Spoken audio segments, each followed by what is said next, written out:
হরে কৃষ্ণ। তো আমরা শ্রীমদ্ ভগবদ গীতা যথাযথ থেকে মুখবন্ধ আলোচনা করছিলাম।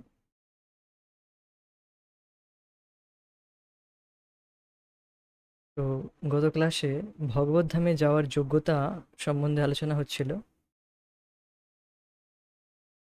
নির্মাণ মোহ জিত সঙ্গ দোষা আধ্যাত্ম নিত্যা বিনিবৃত্ত কাম দ্বন্দ্বের বিমুক্তা সুখ দুঃখ সঙ্গে। আর গচ্ছন্তি অমূঢ়া পদমব্যয়ম তৎ। তো যে কি কি কোয়ালিটি, কি কি গুণ লাভ করে ভগবানের ধামে যাওয়া যায়, এগুলো হচ্ছে প্রথমত মোহ থেকে উৎপন্ন সম্মান পাওয়ার ইচ্ছা থেকে মুক্ত হয়েছে। আর জগৎ থেকে জগতের প্রতি আর কোনো আসক্ত নয়, জগতের আসক্তিকে জয় করেছে যে। আর নিত্য ভগবত সেবায় যুক্ত থাকে। আর বিনিবৃত্ত কাম, সমস্ত রকম কামনা বাসনা থেকে পুরোপুরি মুক্ত হয়েছে। দ্বন্দ্বের বিমুক্তা সুখ দুঃখ সঙ্গেই। সুখ আর দুঃখ রূপী দ্বন্দ্ব, এই ডুয়ালিটি থেকে, দ্বিধা থেকে যে বিমুক্তা, মানে খুব বিশেষভাবে মুক্ত হয়েছে। এর প্রতি কোনো, এর দ্বারা প্রভাবিত হয় না, সুখ দুঃখের দ্বারা প্রভাবিত হয় না। সুখ এলেও ভগবত ভক্তি, সে আধ্যাত্ম নিত্যা, নিত্য ভগবত সেবায় যুক্ত থাকে। আর দুঃখ এলেও সে আধ্যাত্ম অর্থাৎ ভগবত সেবায় নিত্য যুক্ত থাকে, এর দ্বারা প্রভাবিত হয় না। তো এইরকম এই সমস্ত গুণ লাভ করে গচ্ছন্তি আমূঢ়া, অনেক অনেক লোক যায়, এক আধজন যায় না, অনেকে যায়। পদম অব্যয়ম তৎ, সেই অব্যয় ভগবানের পদকে লাভ করে। অর্থাৎ ভগবত ধাম যেটি কিনা শাশ্বত, অব্যয়, যার কোনো পরিবর্তন হয় না, এই জন্য বলা হয়েছে অব্যয়। তো সেই অব্যয় পদকে সে লাভ করে। তো এই ধামের বৈশিষ্ট্য কি এখানে আরো বলা হয়েছে, এখানে যা আজকে শুনবো। কি বৈশিষ্ট্য? তো হতে পারে অনেকে প্রশ্ন করতে পারে, হয়তো এটি নষ্ট হয়ে যেতে পারে বা পরিবর্তিত হতে পারে। তো ভগবান এখানে বলছে যে না, এটি অক্ষর, अव्यक्ताक्षर इत्युक्तस्तमाहो परमां गतिं यं প্রাপ্য ন নিবর্তন্তে তদ্ধাম পরমাম মম। তো এইবার হয়তো কেউ প্রশ্ন করতে পারে যে হয়তো, আচ্ছা ঠিক আছে, আপনার ধামে না হলে চলে যাওয়া গেল, এরকম গুণ লাভ করেও কেউ সে চলে গেছে, সে হয়তো আবার ফিরে আসতে পারে, সে হয়তো আবার কোনো রকম কোনো কারণে ফিরে আসতে পারে। তো ভগবান বলছে না না না, সে ফিরে আসে না। সে আর কেন ফিরে আসতে যাবে? সে কি বোকা? সে আর এখানে ফিরে আসবে? তো বলছে সে আর ফিরে আসে না, সে সেই আমার পরম ধাম লাভ করে। আর তারপরে প্রশ্ন হতে পারে, আচ্ছা হয়তো আপনার ধাম হয়তো নষ্ট হয়ে যেতে পারে কিছু সময় পরে, যেমন এই জগৎটি একটা সময় পর নষ্ট হয়ে যাবে, বা উপরের ব্রহ্মালোক পর্যন্ত সমস্ত কিছু একটা সময় পর প্রলয়ের পর সমস্ত নষ্ট হয়ে যাবে। তো এই আপনার ধামটাও হয়তো সেই রকম। তো বলছে না, অক্ষর, আমার ধামটি অক্ষর, মানে যেটি কখনো নষ্ট হবে না, চিন্তা নেই। এই দেখবেন, আপনি যে এখন ঘরটি রয়েছেন, এটি প্রতিদিন কিছু ক্ষয় হচ্ছে, প্রতিদিন কিছু না কিছু ক্ষয় হচ্ছে এর। তো এটি, তো এখন অনেকে বলতে পারে, আচ্ছা দেখা তো যাচ্ছে না, কে দেখেছে এইসব ভগবত ধাম আছে কি নেই? আলোচনা করছেন বিষয়, খুব ভালো লাগতেছে শুনে, খুব ভালো লাগতেছে যে সেখানে এরকম এরকম শুধু আনন্দই রয়েছে, যেখানে কোনো কুণ্ঠা নেই। কে দেখেছে? তো বলছে অব্যক্ত। অব্যক্ত মানে আমাদের চোখের দ্বারা এখন আমরা দেখতে পাচ্ছি না, আমাদের এই জড় ইন্দ্রিয়ের দ্বারা এখন দেখতে পাচ্ছি না, এটি অপ্রকাশিত রয়েছে। অপ্রকাশিত মানে যেটি কখনো প্রকাশিত হয়নি, আমাদের ক্ষমতা নেই দেখার, এটা হচ্ছে বিষয়। আমাদের ক্ষমতা নেই, আমাদের ক্ষমতা পরে রয়েছে, অপ্রকাশিত রয়েছে। এটি একটি সময়ের অপেক্ষা প্রকাশিত হয়ে যাবে। অব্যক্ত রয়েছে। তো অব্যক্ত তো অনেক কিছুই রয়েছে। আপনাকে কেউ যদি বলা হয়, আরে মূর্খ কথাকার, তো বুদ্ধি শুদ্ধি কিছু নেই, তো তখন আমরা রেগে যাই কি না? রেগে যাই? বলুন, রেগে যাই কিনা? তাহলে বুদ্ধি দেখেছেন? হ্যাঁ, বুদ্ধি দেখেছেন? বা যদি বলা হয়, আরে মন খারাপ করিস না, মন খারাপ করিস না। মন দেখেছেন? তো মনকেও দেখিনি, বুদ্ধিকেও দেখিনি। তাও মানুষ বলে যে মন শান্ত রাখো, বা বুদ্ধিকে শান্ত, বুদ্ধি, তোর বুদ্ধি নষ্ট হয়ে গেছে, একদম বোকা বুদ্ধি কোথাকার। বুদ্ধি একদম নিরেট মাথা, এর মাথায় কিছু বুদ্ধি নেই। মাস্টার কত বকে মারে তখন। তাহলে প্রশ্ন হবে যে বুদ্ধি কি আপনি দেখেছেন? বুদ্ধি দেখি, বুদ্ধি দেখিনি। তো তাহলে বুদ্ধি নেই তার মানে। কাউকে যদি বলে আপনার বুদ্ধি নেই, সে কতটা রেগে যায় বলুন, হ্যাঁ আমার বুদ্ধি নেই।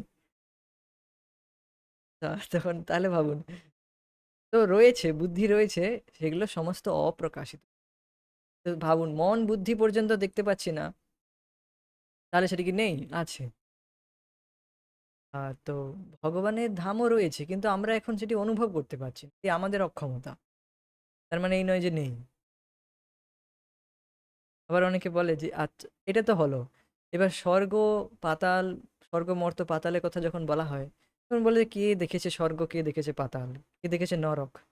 আরে কে, এসব কিছু নয়, দেখুন ছেলে লাথি মারছে, ঘর ছেড়ে চলে যাচ্ছে, সবাই এসেই করছে। এই সব নরক টরক এখানে, নরক এখানে নয়। নরকে গিয়েও লাথি মারবে যমদূত, আর সেখানেও ভালো করে ট্রিটমেন্ট করা হবে। এখানেও দুঃখ পাচ্ছেন, ঠিক আছে, নরকেও ভালো করে দুঃখ দেওয়া হবে, চিন্তা নেই। তো এই নয় যে সবকিছু এখানেই। অনেকে এরকম বলে যে না, স্বর্গমর্ত কে দেখেছে, সব এখানেই দেখুন, সবাই এখানেই কত সুখ রয়েছে, এখানে যার কাছে খুব অর্থ রয়েছে সে কত সুখে রয়েছে, যে খুব যার কাছে কোনো গরিব সে কত দুঃখে রয়েছে। হ্যাঁ। সো তারা বলে যে স্বর্গমর্ত কোথাও নেই, এখানেই দেখুন ছেলে লাথি মারছে, এই করতেছে, বা বিভিন্ন রকম তাদের দুঃখ কষ্ট গায়, গেয়ে বলে। তো এখানেই সব রয়েছে তারা বলেন, তো এখানে নয়, এখানেও তো দুঃখ পাচ্ছেন, সাথে সাথে সে যেখানে যাবেন সেখানেও পাবেন, চিন্তা নেই। তো সেগুলো সমস্ত অপ্রকাশিত রয়েছে, তার মানে এই নয় যে নেই, সেগুলো রয়েছে, সবই রয়েছে, সময় এলে প্রকাশিত হবে। একবার শিল প্রভুপাদকে একজন জিজ্ঞেস করে, একজন তার শিষ্য, নট শিষ্য নয়, শিষ্য নয়, কোনো একজন জিজ্ঞেস করে, জার্নালিস্ট বা একজন একটু নাস্তিক টাইপের, মানে খুব একটা বেশি বিশ্বাসী নয় ভগবানে। তো সে জিজ্ঞেস করলো যে আচ্ছা, আপনারা যে এত আহ, এত मर मर के, मतलब এত মরে মরে এত কষ্ট করে ভগবানের ভজন করছেন, মর মর কে আপ ভজন কর রে হো, এত কষ্ট করে ভগবানের ভজন সাধন করছেন, এত করে করছেন, ইন্দ্রিয় সংযম করছেন, এটা ভালো খাচ্ছেন না, এটা করছেন না, সেটা করছেন না, বা এত ইন্দ্রিয় সংযম করছেন, আর শেষ পর্যন্ত যদি ভগবানকে না পাওয়া যায়, শেষ পর্যন্ত জানা গেল যে ভগবান বলে কিছুই নেই, তাহলে কি হবে? প্রভুপাদ বলে, আচ্ছা, আচ্ছা, ঠিক আছে, দুর্জন তুষ্ট নেয়, দুর্জন ব্যক্তি খুশি থাকুক, ঠিক আছে, আমাদের না হলে মানা গেল যে ঠিক আছে, ভগবান শেষ পর্যন্ত পাওয়া গেল না, আমরা এইরকম করেই জীবনটা কাটিয়ে দিলাম, আমরা না হলে কাটিয়ে দিলাম এইরকম।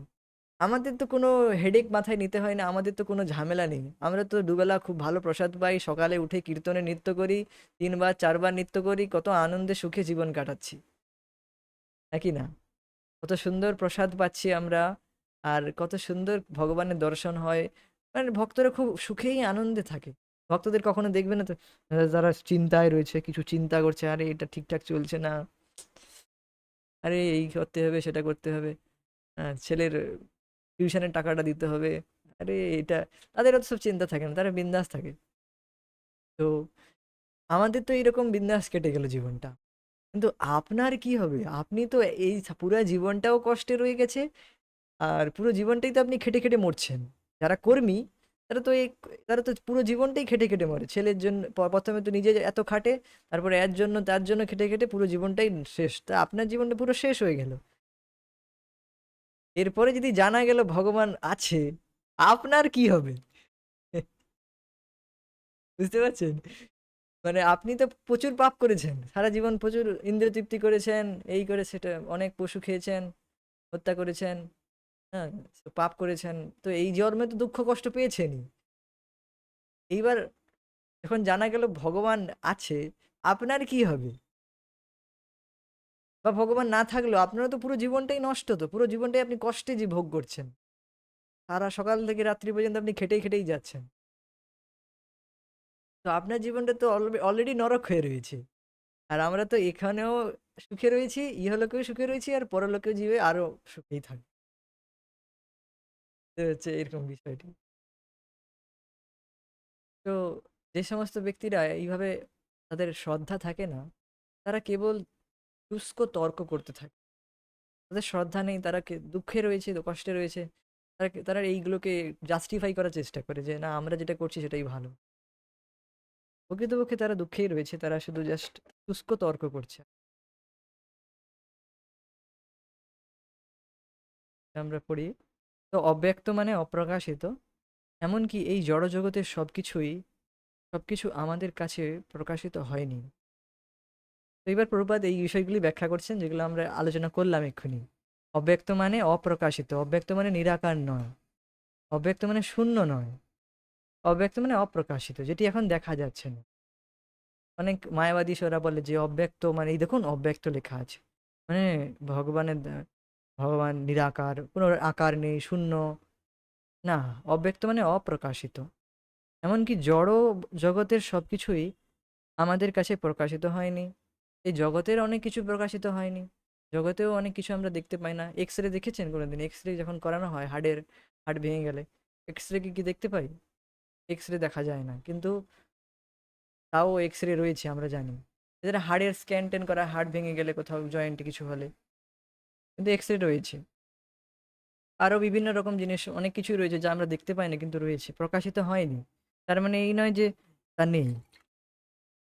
তো আমাদের জড় ইন্দ্রিয় এতই সীমিত যে জড় আকাশে যে সমস্ত গ্রহ নক্ষত্রাদি আছে তাও আমাদের গোচরীভূত হয় না। এই জগতের নক্ষত্র দেখতে পাই না, আকাশে কি কতগুলো তারা রয়েছে গুনুন কথা, আকাশে কত কিছু, কত গ্রহ রয়েছে সেটা দেখুন আগে। তো সেগুলোই এখন আমাদের গোচরীভূত, মানে ইন্দ্রিয়ের দ্বারা আমরা দেখতে পাই না, আমাদের খালি চোখে দেখা যায় না। টেলিস্কোপ, বিভিন্ন রকম স্কোপ লাগিয়ে তাও দেখে মানুষ ঠিকঠাক দেখতে পারে না। তাও দেখা হয় সে কেবল জড় জড় ইন্দ্রিয়ের দ্বারা, পরিচিত দেখা নয়। তো বৈদিক সাহিত্যে সমস্ত উল্লেখযোগ্য গ্রহ নক্ষত্রের কথা বর্ণনা করা হয়েছে। আমরা সেই সব বিশ্বাস করতে পারি অথবা বিশ্বাস নাও করতে পারি। বিশেষ করে শ্রীমদ্ ভাগবতে এর বিশদ বর্ণনা পাওয়া যায়। এই জড় আকাশের ঊর্ধ্বে যে অপ্রাকৃত লোক আছে, শ্রীমদ্ ভাগবতে তাকে অব্যক্ত অর্থাৎ অপ্রকাশিত বলে বর্ণনা করা হয়েছে। তো এখন আপনি বিশ্বাস করুন আর না করুন, এটা কিছু যায় আসে না। আপনার বিশ্বাস করার সাথে কিছু যায় আসে না। ভগবানের ধাম রয়েছে, আর অনেক মানুষ ভগবত ভক্তি করে চলে যাবে, আর চলেও যাচ্ছে, আর আপনি শুধু দেখতেই থাকবেন। আপনার বিশ্বাস করা না করার সাথে কোনো যায় আসে না তাদের। ঠিক মানে ভক্তরা কেবল এইরকম, উই কান্ট কেয়ারলেস, আমরা এই বিষয়ে অযত্ন নিতে পারি না। অনেক ভক্ত যাচ্ছে, আমরাও যাব। এবার যারা বিশ্বাস করছে তারাও আমাদের সাথে চলে যাবে, আর যারা করছে না তারা এই জগতেই থেকে যাবে অনাদিকাল ধরে, পড়ে পড়ে তারাও পচবে, আর কিছু না, সত্যি কথা বলতে পচবে।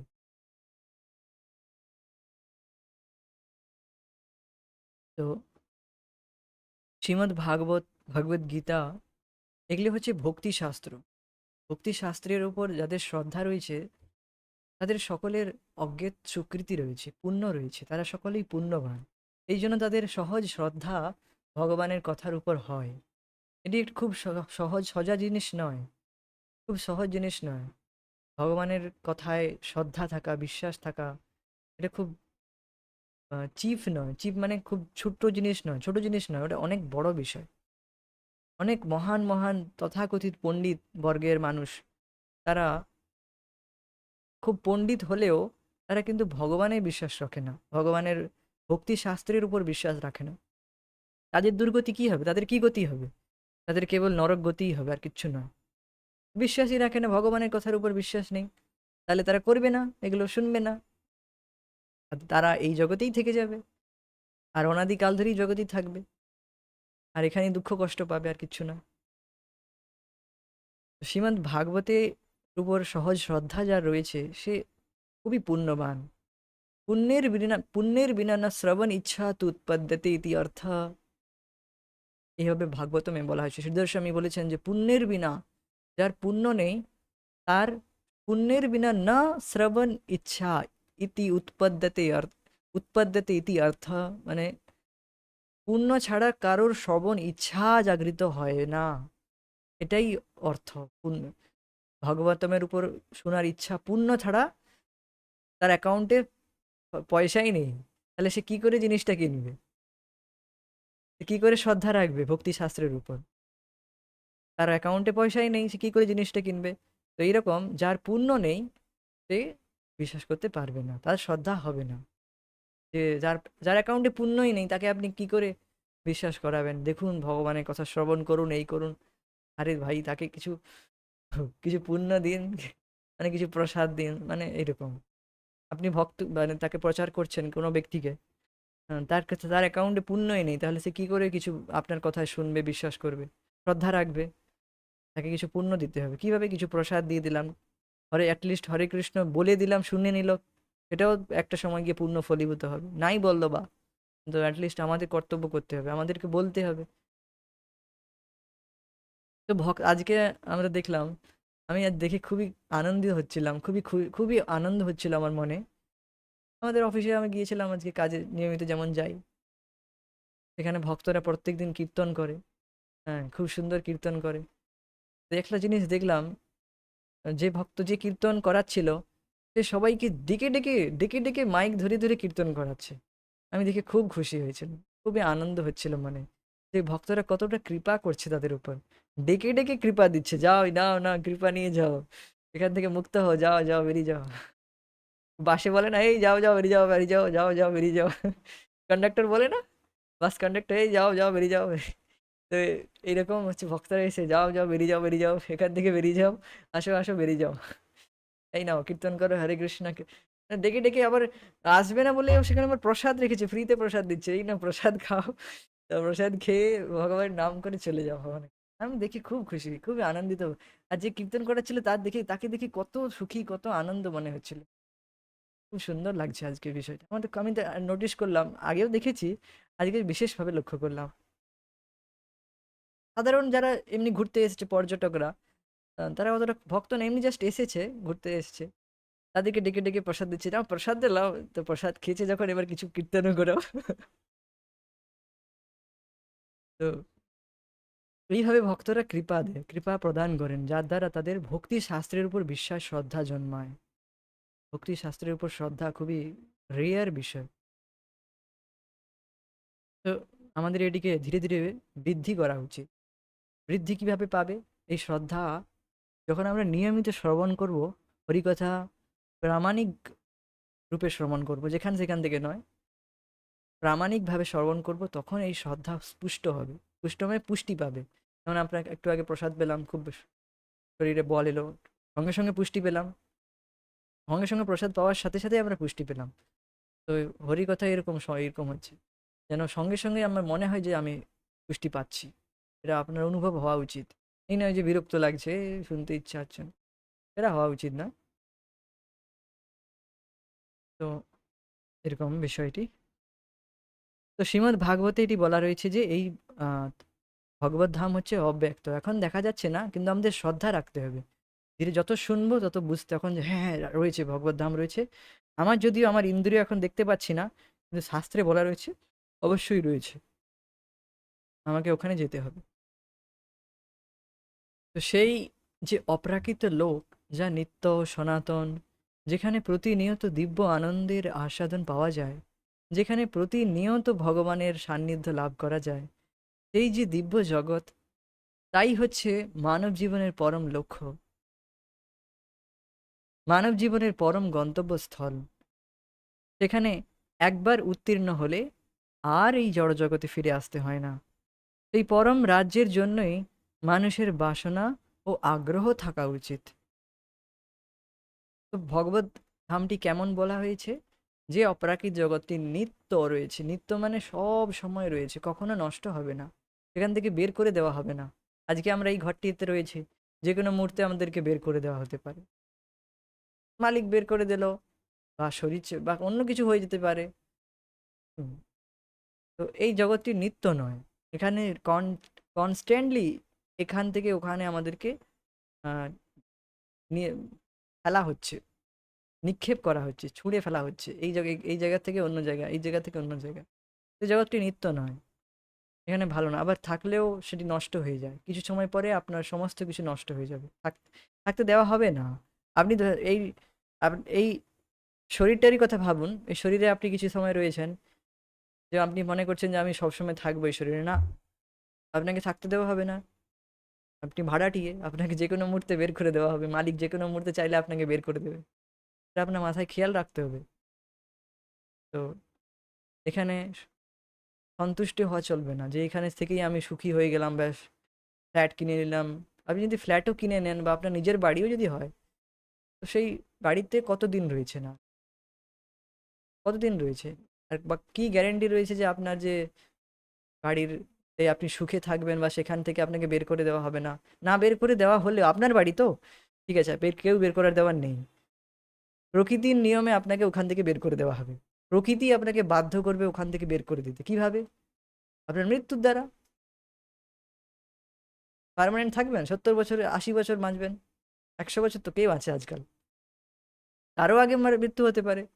প্রকৃতি আপনাকে সেখান থেকে বের করে দেবে। আপনি বলছেন যে আমার নিজের ঘর, নিজের বাড়ি, আমি তো একদম, আমার তো কোনো সবই নিশ্চিন্ত। এবার আমার নিজের বাড়ি ঘর সবই রয়েছে, ফ্ল্যাট কিনে নিলাম, অনেক পরিশ্রম করে কোটি টাকা, অনেক টাকা ইনকাম করে ফ্ল্যাট কিনে নিলাম, ব্যাস এইবার আমি সেটেল, নিশ্চিন্ত। নিশ্চিন্ত, আচ্ছা, কতদিন? 30 বছর ধরলাম একজন খেটে মেটে, 30 বছর খেটে টেটে সে এবার একটা ফ্ল্যাট কিনলো। আর কত বছর তাকে থাকতে দেওয়া হবে শান্তিতে? সন্দেহ রয়েছে, 10টা বছরও সন্দেহ রয়েছে তাকে শান্তিতে থাকতে দেওয়া। যে কোনো কিছু হতে পারে, যে কোনো কিছু হতে পারে। আর ধরলাম ম্যাক্সিমাম 30 বছর আপনাকে থাকতে দেওয়া হলো, 60 বছর।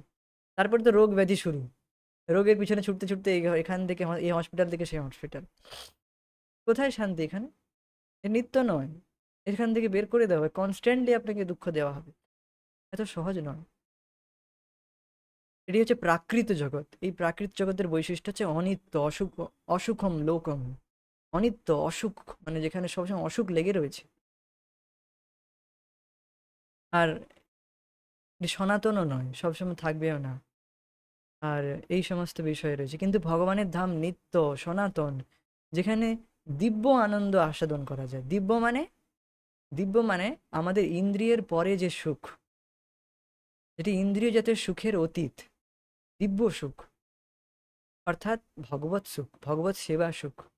ভগবানের সেবা করে যে সুখটি লাভ হয়, এটাই দিব্য সুখ, আর কিছু দিব্য সুখ না। এটাই দিব্য সুখের অর্থ, ভগবৎ সেবা।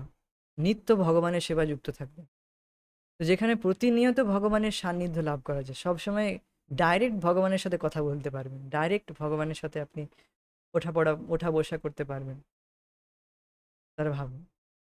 আর আর এখানে তো অনিত্য, অসুখম লোকম, দুঃখ কেবল। ভগবানের সান্নিধ্য খুব কমই পাওয়া যায়, মায়ার সান্নিধ্যই বেশি পাওয়া যায়।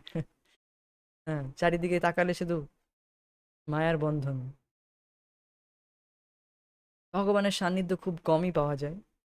তো কম পাওয়া যায় কেন বলতেছি, কারণ যেটুকু পাওয়া যায় তা ভগবানের ভক্তদের যখন সংস্পর্শে আসা যায়, তখনই কেবলমাত্র ভগবত ভগবানের সান্নিধ্য লাভ করা যায়। কিভাবে তারা ভগবানের সেবায় আমাদেরকে যুক্ত করে, তখন ভগবানের সান্নিধ্য লাভ করি। হরিনাম জপ করছি, ভগবানের সান্নিধ্য লাভ করছি। ভগবানের সেবা করছি, প্রসাদ বানাচ্ছি, ভোগ লাগাচ্ছি ভগবানকে, ভগবানের কথা আলোচনা করছি, এখন আমরা ভগবানের সান্নিধ্য লাভ করতেছি। সান্নিধ্য মানে ভগবানের ডাইরেক্ট সংস্পর্শে রয়েছে, যদি আমরা এখন বুঝতে পারছি না। কিন্তু এখন কি আপনি কোনো দুঃখ পাচ্ছেন, শোক হচ্ছে, মোহ হচ্ছে, ভয় হচ্ছে? কিছুই হচ্ছে না। তাহলে কিছু না কিছু সুখ তো আপনি পাচ্ছেন, কোনো কষ্ট হচ্ছে না তো এখন। তাহলে তো তার মানে আপনি কোনো কষ্ট পাচ্ছেন না, মানে সুখী লাভ করছেন, সুখ পাচ্ছেন, ভালো লাগে, আনন্দ পাচ্ছেন। আনন্দ না হলেও অ্যাটলিস্ট দুঃখ কষ্ট তো হচ্ছে না এই মুহূর্তে। তার মানে কিছু না কিছু সুখ আপনি লাভ করছেন, সেটা কম মাত্রা হলেও ধীরে ধীরে তা বৃদ্ধি পাবে। তার মানে আপনি ভগবানের সান্নিধ্য লাভ করছেন। অন্য কিছু একটা কাজ করুন, সঙ্গে সঙ্গে অ্যাংজাইটি, অন্য কিছু কাজ করে দেখবেন, মনের মধ্যে একটি অশান্তি চলে আসে সঙ্গে সঙ্গে। সেটা ঠিক করে হবে কিনা, সেই কাজটি সম্পন্ন করতে হবে, করা হবে কিনা, বিভিন্ন রকম ভয় থাকে, শোক থাকে যে আগে অতীতে এই হলো না, সেই হলো না, আমি আমার এই ভুল হয়ে গেল, সেই হয়ে গেল, শোক করতে থাকি। হুম, তো এইরকম চলতেই থাকে কন্টিনিউয়াস শোক, মোহ, ভয়।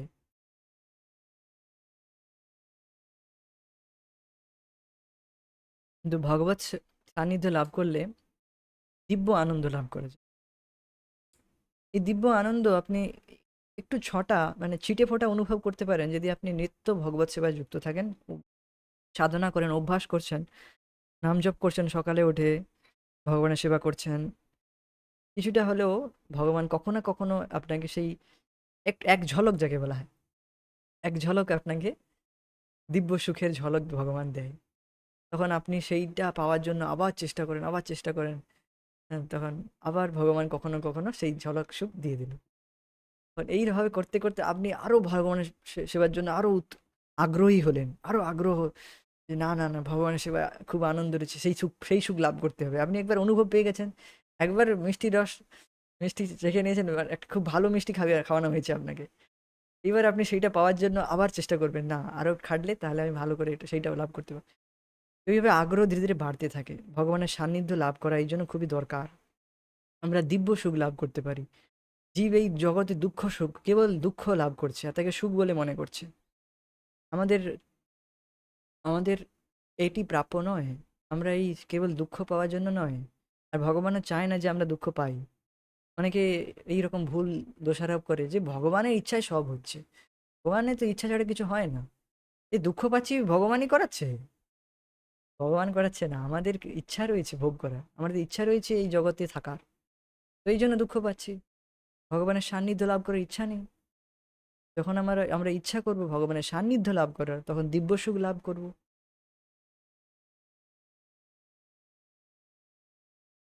তো এটি আমাদের পরম লক্ষ্য হওয়া উচিত। মানব জীবনের পরম লক্ষ্য এটাই হওয়া উচিত। আর পরম গন্তব্যস্থল মানে যেখানে যাওয়াই একমাত্র কর্তব্য। গন্তব্য মানে যেখানে যাওয়া একমাত্র কর্তব্য আমাদের, এই আমাদের গন্তব্য, ডেস্টিনেশন হচ্ছে ভগবত ধাম, বৈকুণ্ঠ, গোলক বৃন্দাবন।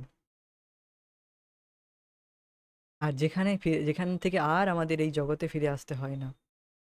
তো সেইখানে যাওয়ার ইচ্ছা, আগ্রহ, উৎকণ্ঠা থাকা উচিত। না না, ভগবত ধামে যেতে হবে, এখানে থেকে লাভ নেই, এখানে কেবল দুঃখ রয়েছে। তো এখানে প্রশ্ন হতে পারে কিভাবে এই অপ্রাকৃত জগতে যাওয়া যায়। ভগবদ্গীতার অষ্টম অধ্যায় এই বিষয়ে তথ্য দেওয়া হয়েছে। এখানে বলা হয়েছে, অন্তকালে চ মামেব স্মরণ মুক্ত্বা কলেবরম ইহ প্রয়াতি সমদ্ভাবম ইয়াতি নাস্তি অত্র সংশয়। অন্তকালে চ মামেব স্মরণ মুক্ত্বা কলেবরম, যে অন্তিমকালে আমারই কেবল স্মরণ করে এই শরীর ত্যাগ করে, ইহ প্রয়াতি সমদ্ভাবম, সে আমার ভাব লাভ করে, আমার মতো শরীর লাভ করে, আমার মতো দিব্য শরীর লাভ করে। ভগবান কৃষ্ণ বলছেন যে আমার মতো শরীর লাভ করে, আমার ভাব লাভ করে। হ্যাঁ, সারূপ্য মুক্তি বলা হয়। ভগবানের মতো রূপ লাভ করে, ভগবানের মতো শরীর লাভ করে, দিব্য শরীর লাভ করে সে, এই জীব। তাতে কোনো সংশয় করবেন না। আর সে আমাকেই লাভ করে আমার ধামে চলে আসে, আমার মতো দিব্য শরীর লাভ করে, এই জড় শরীরকে ত্যাগ করে দিব্য শরীর লাভ করে। হ্যাঁ, যে শরীরটি কোনো আর সুখ দুঃখ, এখানে আর এতে কোনো রোগ বিসুখ হয় না। ভগবানের শরীর একদম সচ্চিদানন্দময়। তো সেই রকম আমরা সচ্চিদানন্দময় আমরা স্বরূপ লাভ করি এই জড় শরীর ত্যাগ করে, এই শরীর ত্যাগ করে। তা কিভাবে হবে? যখন আমরা অন্তিমকালে ভগবানের স্মরণ করব। আচ্ছা, অন্তিমকালে স্মরণ করতে হবে, তাহলে এখন করার কি দরকার আছে? আচ্ছা, তাহলে আপনি অন্তিমকালে করতে চান, এখন করতে চান না। তো ডাউটই আছে যে আপনি অন্তিমকালে স্মরণ করতে পারবেন।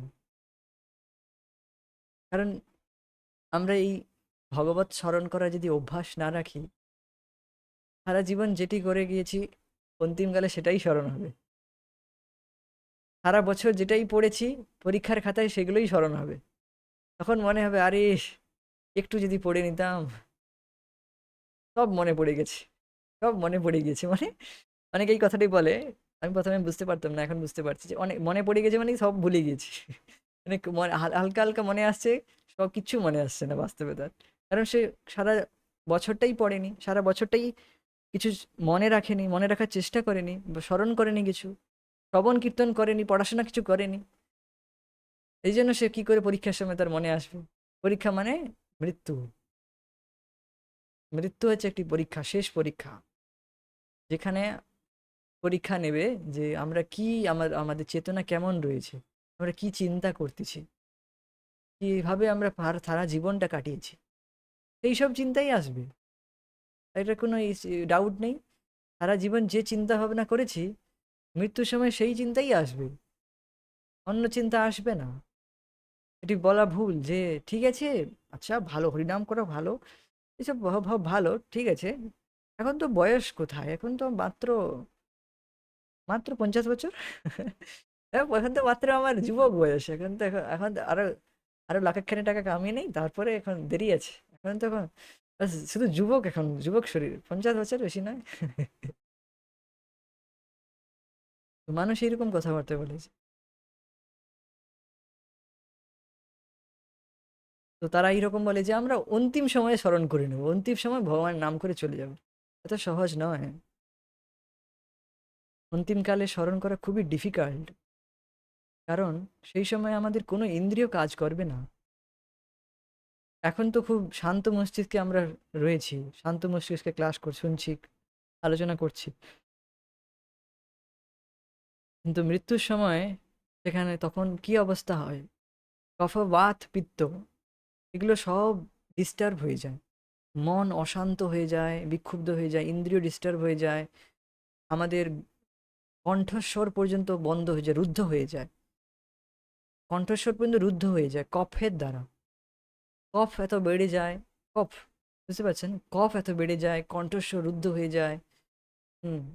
মন বিক্ষুব্ধ থাকে, একদম ডিস্টার্ব থাকে। তো সেই সময় আপনি ভাববেন যে ভগবানের স্মরণ করবেন, যদি আপনি সারা জীবন না করেন? সম্ভব? কখনোই সম্ভব না। এটি হচ্ছে মেন বিষয়। আমাদের আধ্যাত্ম নিত্যা, আধ্যাত্মের নিত্য ভগবত সেবায় যুক্ত থাকতে হবে।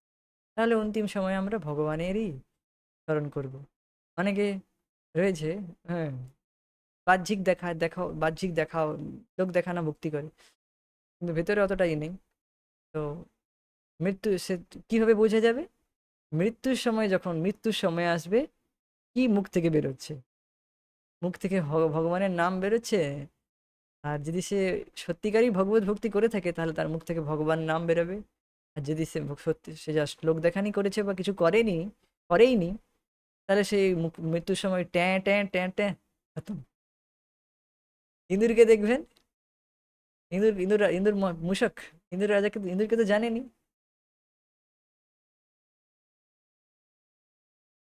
ইঁদুর বা ব্যাং, দেখবেন ব্যাং খুব খুব ডাকে, খুব চিৎকার করে, খুব টার টার টার টার করতে থাকে, শব্দ করতে থাকে। হ্যাঁ, অনেকে ভাবতে পারে আচ্ছা এই ব্যাং বাবাজি তো খুব সুন্দর করছে, খুব ভালো, এ তো ভালো ভজন করছে, টার টার করে। মৃত্যুর সময় বোঝা যাবে কত টার টার করে। মৃত্যুর সময় ব্যাঙের ওরকম দেখবেন। আবার আরো একটা উদাহরণ দেওয়া হয়, এটা ঠিক উদাহরণটা বসেনি। আরো উদাহরণ দেওয়া হয় যে টিয়া পাখি, তোতা পাখি, এদেরকে শিখিয়ে দেওয়া হয় হরে কৃষ্ণা, হরে কৃষ্ণা, তারাও বলতে থাকে হরে কৃষ্ণা, হরে কৃষ্ণা, হরে কৃষ্ণা, হরে কৃষ্ণা, এরকম বলতে থাকে। এবার হঠাৎ করে যদি সে কখনো মৃত্যুর কবলে পড়ে, কোনো সাপের দ্বারা, কোনো কিছু জন্তুর দ্বারা, তখন আর হরে কৃষ্ণ, তখন ওই ট্যাঁ ট্যাঁ ট্যাঁ, শেষ, খতম, হরি বল হয়ে গেল তার। তো এরকম হচ্ছে কিছু দেখবেন। বাস শুধু বাহ্যিক দেখানো অনেকে করে, কিন্তু মৃত্যুর সময় শেষ পরীক্ষা দেখা যাবে। তো শিল প্রভুপাদ বলেন যে ভজন করো, সাধন করো, মরতে জানলে হয়। ভজন করতেছো, সাধন করছো, খুব ভালো কথা। মৃত্যুর সময় দেখা যাবে কি কত ভজন করতেছো, কতটা সাধন করতেছো।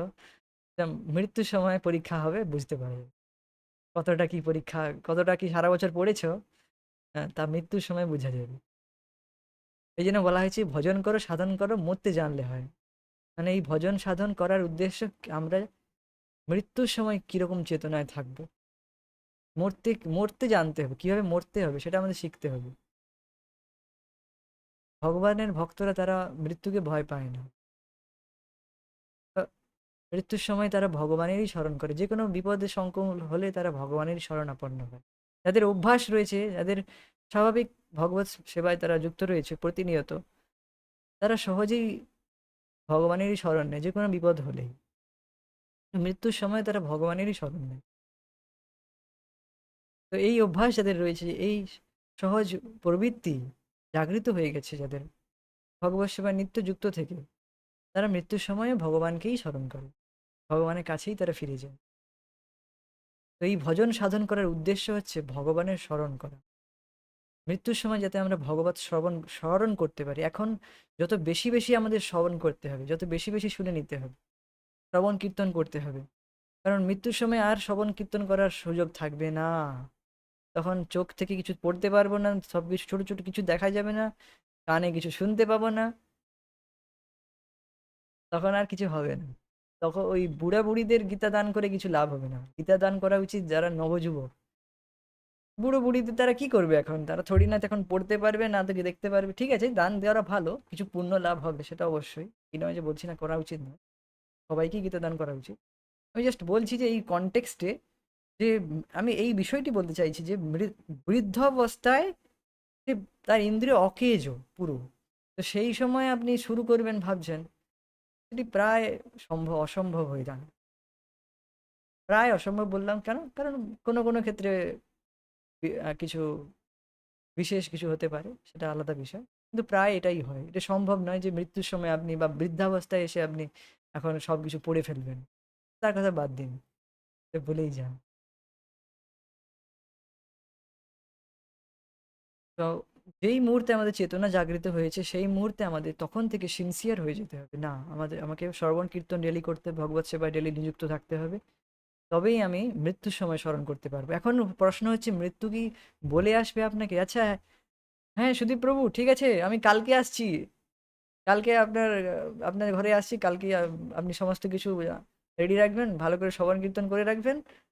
কালকেই মৃত্যু, আমি মৃত্যু বলছি, আচ্ছা ঠিক আছে, আমি আসছি কালকে।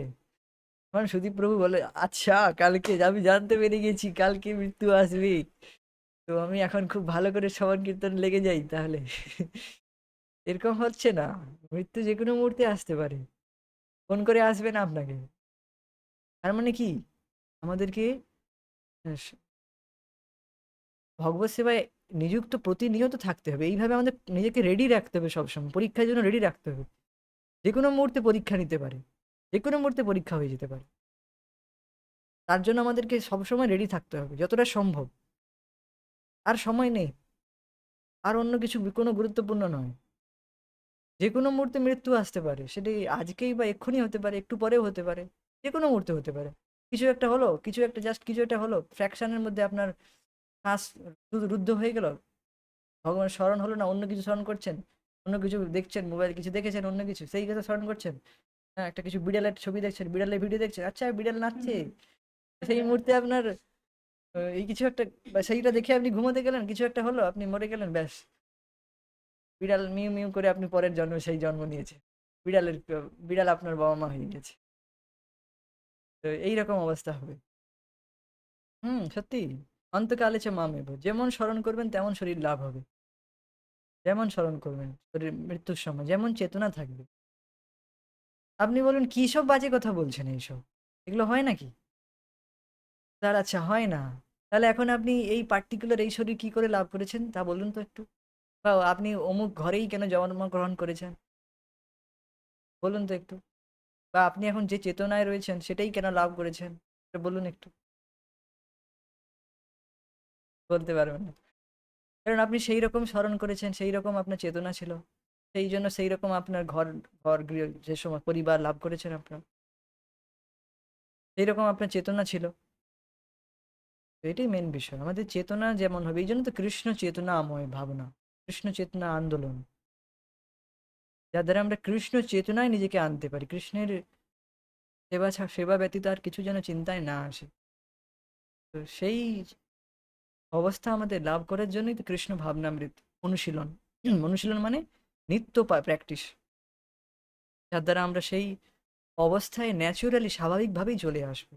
আর অন্য কোনো দিকে মন যাচ্ছে না, কেবল ভগবানের দিকে মন যাচ্ছে, কেবল ভগবানের সেবা করতে ইচ্ছে করে, আর কিচ্ছু না। এই অবস্থায় তখন আপনি যখন মৃত্যু হোক, যখন যাই হোক, ভগবত ধামেই যাবেন ডাইরেক্ট। তো এতে কোনো সংশয় নেই, এতে কোনো সন্দেহ করবেন না যে আবার যে ফিরে আসে। এবারে এখানে এরপর বলা হচ্ছে যে সে ওখানে একবার ভগবত ধামে পৌঁছে গেলে আর এখানে থেকে আর ফিরে আসতে হয় না। এতে কোনো সন্দেহ করবেন না, ভগবান গ্যারেন্টি দিচ্ছেন যে এতে কোনো সন্দেহ করার প্রশ্ন নেই। মানুষরা সবসময় ডাউট করে, এই জন্য ভগবান বলছেন না না, সন্দেহ করার কোনো কারণ নেই, ডাউট করার কোনো কারণ নেই। আপনারা নিজের যে চেষ্টাটা করছেন সেটা ব্যর্থ হবে না, ঠকবেন না, ঠকার কোনো নেই। যে আমি গ্যারেন্টি দিচ্ছি, মানে ভগবান বলছেন আচ্ছা ঠিক আছে আপনি মানুষ সবসময় গ্যারেন্টি চায়, বাল্বেও গ্যারেন্টি চায়, এটা 2 বছর যেন টিকে আমার। ঠিক আছে, বুঝলাম মানুষের প্রবৃত্তি গ্যারেন্টি চাও, তো ঠিক আছে আমি গ্যারেন্টি দিচ্ছি। ভগবান বলছেন আমি গ্যারেন্টি দিচ্ছি। এই মানুষ, এই তুচ্ছ মানুষ, এ কি গ্যারেন্টি দিবে? এ নিজের জীবনে গ্যারেন্টি নেই, 2 দিন পরে যে কোনো মুহূর্তে মরে ভূত হয়ে যাবে, এ কি আপনাকে গ্যারেন্টি দেবে? আমি এই শাশ্বত, আমি আমি মরবো না কোনোদিন, চিন্তা নেই, আমি গ্যারেন্টি দিচ্ছি। কমপ্লেন হলে আমাকে কমপ্লেন করো, যদি কোনো কিছু অসুবিধা হলে আমাকে কমপ্লেন করো। তো ভগবান বলছেন না আস্তি অত্র সংশয়, এতে কোনো সংশয় করো না।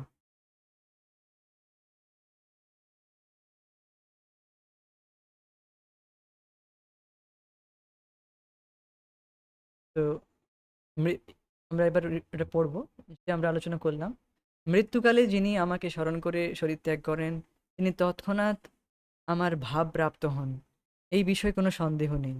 ভগবদ্গীতা 8:5। মৃত্যুকালে শ্রীকৃষ্ণের কথা স্মরণ করতে পারলেই শ্রীকৃষ্ণের কাছে ফিরে যাওয়া যায়। শ্রীকৃষ্ণের দিব্য রূপ স্মরণ করতে হবে। এই রূপ স্মরণ করতে করতে যদি কেউ দেহত্যাগ করে, তাহলে সে অবশ্যই দিব্য ধামে চলে যায়। এখানে মদ ভাব তো বুঝতে পেরেছেন, শ্রীকৃষ্ণের রূপ স্মরণ করা, শ্রীকৃষ্ণের কথা শ্রবণ করা, স্মরণ করা। স্মরণ কখন হবে? সুমিরন মানে স্মরণ, স্মরণ যখন যখন তখনই হবে যখন আপনি শ্রবণ করেছেন ভালোভাবে, না হলে স্মরণ হয় না। শ্রবণ কীর্তন ভালো করে না করলে স্মরণ হবে না, শ্রবণ করতে হবে আমাদের। তো তখনই আমরা স্বাভাবিকভাবে স্মরণ করতে পারবো। তারপর বলা হচ্ছে মদভাবম, বলতে ভগবানের পরম ভাবের কথা বলা হয়েছে। ভগবান হচ্ছেন সচ্চিদানন্দময় বিগ্রহ, অর্থাৎ তার রূপ নিত্য, জ্ঞানময়, আনন্দময়। আমাদের এই জড়দেহ সচ্চিদানন্দময় নয়। এই দেহ অসৎ, এই দেহ কোনো স্থায়িত্ব নেই, এই দেহ বিনাশ হয়ে যাবে। এই দেহ চিৎ বা জ্ঞানময় নয়, পক্ষান্তরে এই দেহ অজ্ঞানতায় পূর্ণ। অজ্ঞানতায় মানে কোনো জ্ঞান নেই। আমরা কি করছি, আমার বলে না তোর কোনো জ্ঞানকাণ্ড নেই, কি করছিস? সত্যি জ্ঞানকাণ্ড নেই তো আমাদের। আমাদের কি করছি, আমাদের কোনো জ্ঞানকাণ্ড নেই। কেন বলবেন? আমরা নিজেকেই জানি না আমাদের স্বরূপ কি। যেটা বুলি পড়িয়ে দেওয়া হয়েছে ছোট থেকে, বুলি পড়িয়ে দেওয়া না, অমুক আপনার নাম অমুক, বাবা, বাবা বলো বাবা, বলো বাবা, বাবা, মা বলো মা, মা। তো এরকম করে সব শিখিয়েছে, আমরা জাস্ট বুলি পড়িয়েছে আমাদের, আমাদের স্বরূপ থোড়ি না এগুলো। আমরা সব শিখিয়েছি, টিয়া পাখির মতো বুলি পড়ানো হয়েছে, সেগুলোই আমরা বলি। তো এগুলো অজ্ঞান নয় কি আর? এই শরীর শেষ, সমাপ্ত, সব শেষ, আবার অন্য শরীর। হয়তো পরের জন্মে আর বাবা বাবা বলছেন না, এবারে অন্য কোনো শরীর, পশু শরীর লাভ করলেন, সেখানে আর কিছু প্রশ্নই থাকলো। তো অজ্ঞানতায় পূর্ণ শরীর, আর মনে করতেছি এই শরীর খুব ভালো, এতেই থেকে এতেই খুব সুখ লাভ হবে। হ্যাঁ, তো এগুলো অজ্ঞান ছাড়া আর কি? তাকে ছুঁয়ে নেই, তাকে স্পর্শ করে নেই, এইসব করে নেই, আমার খুব সুখী হয়ে যাব। একটু গ্রসলি বলতে চাই যে এটি অজ্ঞান মানুষের, যে স্ত্রীর আলিঙ্গন করে নেই বা কোনো স্ত্রী লাভ হয়ে যাক, এর হাতে হাত দিয়ে দেই, খুব ভালো লাগছে, আহ, ঠিক, এটা তো পুরো অজ্ঞান। শরীরে কি রয়েছে?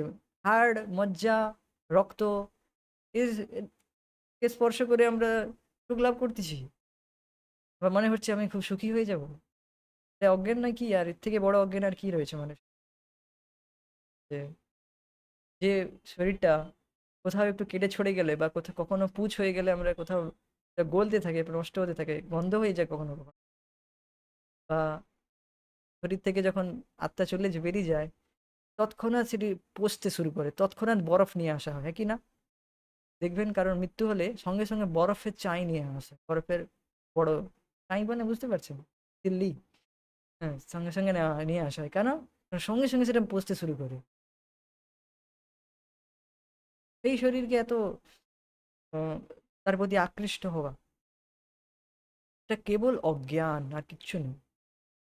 শরীরে কি আছে, কি ভালো কি আছে, একটু বলে দেখুন, একটু বলুন তো, এক পাতা লিখুন বা আমাকে টেলিগ্রামে মেসেজ করুন, আমার শরীরে অমুক ভালো রয়েছে। এই, আর যেটা খুবই ভালো, খুব সুন্দর গোবিন্দভোগ চাল নিয়ে আসছেন, বাহ, কি সুন্দর সেন্ট, পেটে দিলে কি হচ্ছে, কি বেরোচ্ছে, খুব সুন্দর সেন্ট বেরোয়। সবাই জানে খুব সুন্দর নয়। গোবিন্দভোগ চাল যদি কথা বলতে পারতো, সে বলতো, আমি ছিলাম এত সুন্দর সুগন্ধি, এই লোকটি, এই ব্যক্তিটি আমাকে গ্রহণ করে আমাকে দুর্গন্ধে পরিণত করে দিল। বুঝতে পারছেন না আমার কটাক্ষটা? গোবিন্দভোগ চালও সেও বলছে যে আমার সেন্ট এত সুন্দর ছিল, এই ব্যক্তি এর সংস্পর্শে এসে আমার দুর্গতি হয়েছে। তো এই শরীর আছে কি ভালো? মহারাজ, এই পরম পূজ্য মহারাজ একজন রয়েছেন, নাম বলছি না এখন। তো তিনি বলেন, এই শরীরের ছিদ্র থেকে কি ভালো বেরোয়? এমন কোনো ছিদ্র রয়েছে যেখান থেকে ভালো কিছু বেরোয়? বলুন তো, একটু আরো বর্ণনা করে বলুন। কোন ছিদ্র থেকে আপনার কোন একটু ভালো জিনিস বেরোয়, যেটা ভালো খুব? কোনোটাই কিছু ভালো নয়, সবই বেকার, সবই খারাপ। যেগুলো ছিদ্র রয়েছে আপনার শরীরে, সেখান থেকে কি ভালো জিনিসটা কি বেরোয়? সবই তো খারাপই বেরোয়। আর যে প্রথম উদাহরণটা, ওটাও মহারাজই দেন, যে এত সুন্দর সুগন্ধি চাল, বছরের পর বছর গোবিন্দভোগ চালকে ঘরে রেখেছেন, বা বাসমতি চাল এনেছেন, খুব সুন্দর সুগন্ধি ঘরে রেখেছেন, হ্যাঁ, শরীরের সংস্পর্শে এসেই পরের দিন তার অবস্থা দুর্গতি হয়ে যেতে, বন্ধ হয়ে যায়। বুঝতেই পারছেন শরীর কি অবস্থা হয়ে যায়, পচতে শুরু করে তৎক্ষণাৎ। তো এই শরীরের প্রতি এত আসক্ত মানুষ, হ্যাঁ, সো দিস ইজ, এটি পুরোপুরি অজ্ঞান, অজ্ঞান বলা হয় কি, অজ্ঞান ছাড়া আর কি।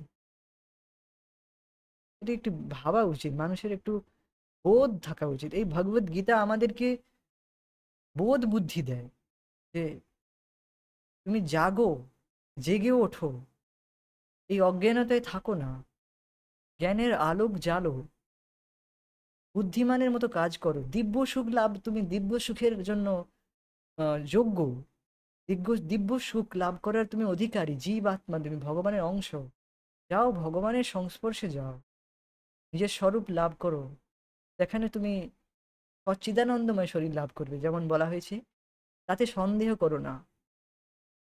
ভগবান বলছেন, তাতে সন্দেহ করো না, তুমি সচ্চিদানন্দময় শরীর ধারণ করার পাত্র, কেন এই পচা গলা শরীর নিয়ে ঘুরে বেড়াচ্ছ? তার প্রতি এত আসক্তি, তাকেই আলিঙ্গন করা থেকে শুরু করে, হ্যাঁ, তাকে চুম্বন করা থেকে শুরু করে, এগুলো কি? এগুলো অজ্ঞান ছাড়া আর, ঘোর অজ্ঞান ছাড়া আর কিছুই নয়। ভগবান, হ্যাঁ, বলছেন যে এই দুঃখ থেকে জীব, তুমি বেরো, সচ্চিদানন্দময় শরীর লাভ করো, আমার ধামে চলে এসো, তাতে সন্দেহ করো না তুমি, তাই বলছেন। অপ্রাকৃত জগৎ সম্বন্ধে আমাদের কোনো জ্ঞান নেই, এমনকি কোনো জড় জগৎ সম্বন্ধেও আমাদের যে জ্ঞান আছে তা ভ্রান্ত ও সীমিত। এই দেহ নিরানন্দ, এই দেহ নিরানন্দ, আনন্দ হওয়ার পরিবর্তে এই দেহ দুঃখ দুর্দশায় পরিপূর্ণ। এই জগতে যত রকমের দুঃখ দুর্দশা আমরা পেয়ে থাকি, তা সবই এই দেহটির জন্যই। কিন্তু যখন আমরা এই দেহটিকে ত্যাগ করবার সময় পরম পুরুষোত্তম ভগবান শ্রীকৃষ্ণের দিব্য রূপটি স্মরণ করি, তখন আমরা জড়জগতের কলুষ মুক্ত সচ্চিদানন্দময় দেহ, দিব্য দেহ প্রাপ্ত হই। এখানে খুবই একটি হাইলাইটেড পয়েন্ট, এটি বুঝতে পেরেছেন যে এই দেহটিই কেবল দুঃখের কারণ। কেন? আপনি বলেন, দেহে তো খুব সুখ হয়, একটু আগে প্রসাদ বা কিছু খাবার খেলে খুব সুখ হয়, বা খুব সুখ হয়, যে কোনো ছুঁইলাম, স্পর্শ করলাম, খেলাম, যাই কিছু করলাম, খুব সুখ হয়। আর কেন বলছেন দেহ দুঃখের কারণ?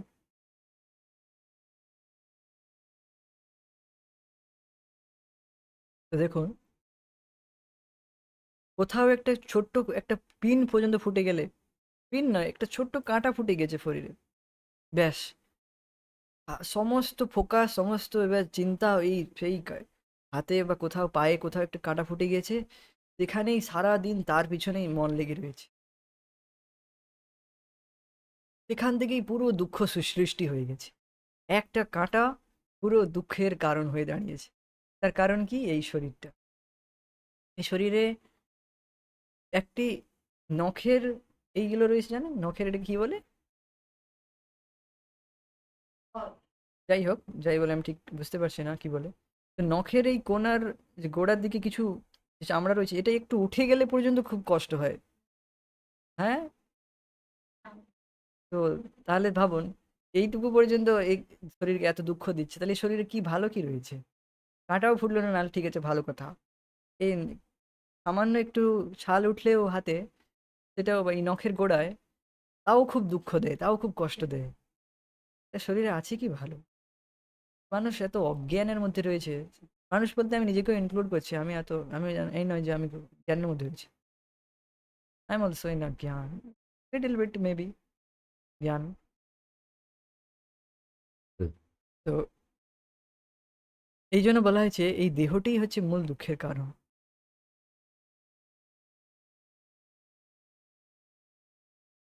এরপর বলা হয়েছে যে যখন এবং আমরা দেহ ত্যাগ করি, তখন দেহ ত্যাগ করার সময়, মৃত্যুর সময় ভগবানের স্মরণ করি, দিব্য রূপ স্মরণ করি। দিব্য রূপ গুণ, কেবল রূপের কথা বলা হয়েছে। কেবল রূপ মানে এই না কেবল রূপই স্মরণ করতে হবে আপনাকে। এই চলো চলো রূপ স্মরণ করাই, আজ থেকে রূপ পড়া শুরু করি, ভগবানের রূপ কেমন। রূপ মানে ইন্ডিকেট করা হয়েছে রূপ, গুণ, লীলা, যে কোনো কিছু স্মরণ করবেন। রূপ মানে কেউ নয় শুধু কেবল আপনি ভগবানের রূপ স্মরণ করছেন, সেটা নয়। যে কোনো লীলা, ভগবান লীলা কিরকম করছেন সেটা স্মরণে এলো। ভগবানের গুণের কথা, গুণ মানে ভগবান কেমন, ভগবানের একটি গুণ, মহান গুণ হচ্ছে দয়া। ভগবানের দয়ার গুণের কথা বিচার করলেন। হ্যাঁ, শ্রীকৃষ্ণের চৈতন্যের দয়ার কথা করহ বিচার, বিচার করিলে চিত্তে পাবে চমৎকার। চৈতন্য মহাপ্রভুর দয়ার কথা বিচার করলে চিত্তে চমৎকার পাবে। কেন? কারণ কলি হতে মানুষের কোনো গুণ নেই, কোনো কোয়ালিটি নেই, তবু পাত্র অপাত্র কিছু না বিচার করে যেখানে সেখানে প্রেম দান করছে।